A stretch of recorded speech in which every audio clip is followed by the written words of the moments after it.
School and 10 Vihiga Friends High School. Honorable Speaker, I lay. Thank you. Thank you. Chairperson, Departmental Committee on Administration and Internal Security.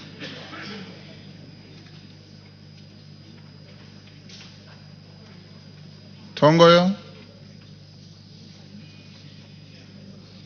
Chairperson, Departmental Committee on Housing, Urban Planning and Public Works. Thank you, Mr. Speaker. Honorable Speaker, I beg to lay the following paper on the table of the House today, Thursday, 12th of June, 2025. A report of the Departmental Committee as well. So this is part of the, what we call it pomp, what we call it tradition of the budget statement reading. But Rachel, I promised I would come to you. We usually hear a percentage when it comes to budget deficit. So we're told it was 5.1, it's gone down to 4.5. Caxton, I saw you scratch your nose. I hope I'm not too bad. The mark. No, Rachel, you're right. why is that important? Yeah. I mean, it's logical to think through it, because here we are talking about our expenditure estimates and our revenue raising estimates. So we must try and see, do our revenue raising measures measure up to what we intend to spend. And every year, of course, what our government has been presenting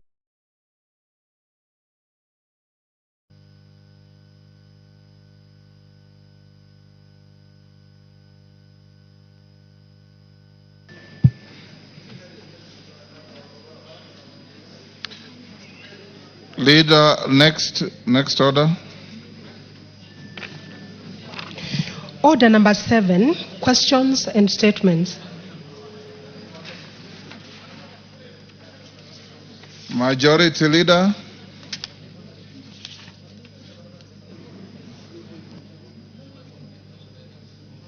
Your Thursday statement.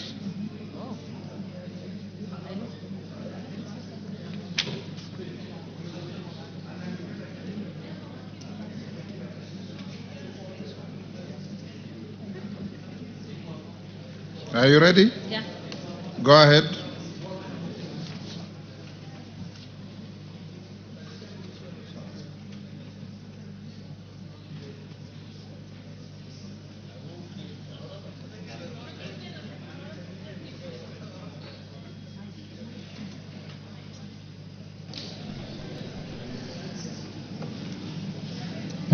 Naomi. Honorable Speaker.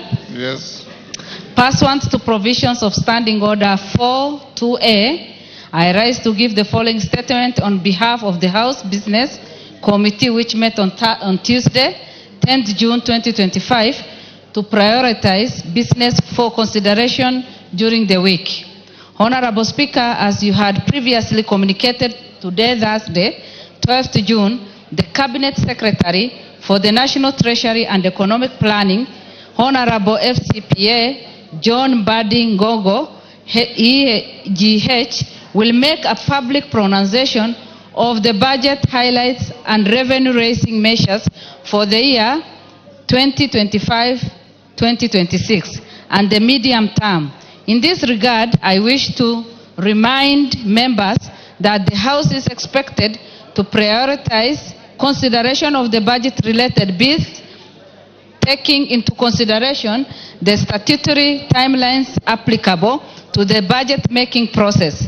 Honorable Speaker, with regard to business schedule for Tuesday next week, the House is expected to consider the following bills at various stages.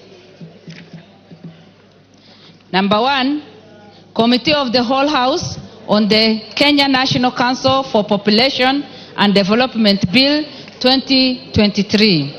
And B, consideration of Senate amendment to the National Disaster Risk Management Bill 2023. Number 2, second reading of A, the Finance Bill 2025, and B, the National Cohesion and Integration Bill 2023. Additionally, Honorable Speaker, debate will be undertaken on the following motions, some of which are subject to respective committees tabling their reports. Number 1, consideration of nominees for appointment to National Police Service Commission. Number 2, approval of the mediated version of the Division Revenue Bill 2025. Number 3, consideration of Senate amendments to the National Disaster Risk Management Bill 2023. Number 4, consideration of the performance audit report on the provision of service to the persons with disability by the National Council of Persons with Disability. And number 5, consideration of comprehensive economic partnership agreement between the Republic of Kenya and the United Arab Emirates. In conclusion, Honorable Speaker, the House Business Committee will reconvene on Tuesday, 17th June 2025 to schedule business for the rest of the week. I now wish to lay this statement on the table of the House. Interestingly, as we were discussing that in our places, in our place of work, we were saying the biggest beneficiaries of these per diems are actually in the public sector. Yes. So, but if there are any people that are also, again, even in the private sector,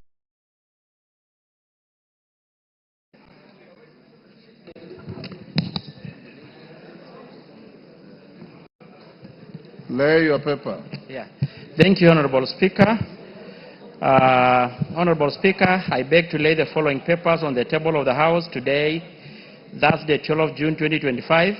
Report of the Departmental Committee on Administration and Internal Security on its approval hearing of the following nominees for the appointment as members of the National Police Service Commission. 1, Ms. Peris Muthoni Kimani, Mr. Benjamin Juma Ima, and Professor Coletta Suda. Thank you. I laid. At order number 6, proceed to give your notice of motion. Thank you, Honorable Speaker. Honorable Speaker, I beg to give the notice of the following motion, that taking into consideration the findings of the Departmental Committee on Administration and Internal Security in its report on the approval hearing of nominees for appointment as members of the National Police Service Commission laid on the table of the House today, the 12th June 2025. F. Approve the appointment of the following nominees as members of National Police Service Commission. 1, Ms. Peris Muthoni Kimani, Benjamin Juma Ima, and Professor Coletta Suda. Thank you, Honorable Speaker. Thank you. At order number 7, Chair, Committee on Security and Internal, on Administration and Internal Security, you have a date with the House. Musa Sirima, be orderly. Please, Ngeno. Are you ready? Thank you, Honorable Speaker.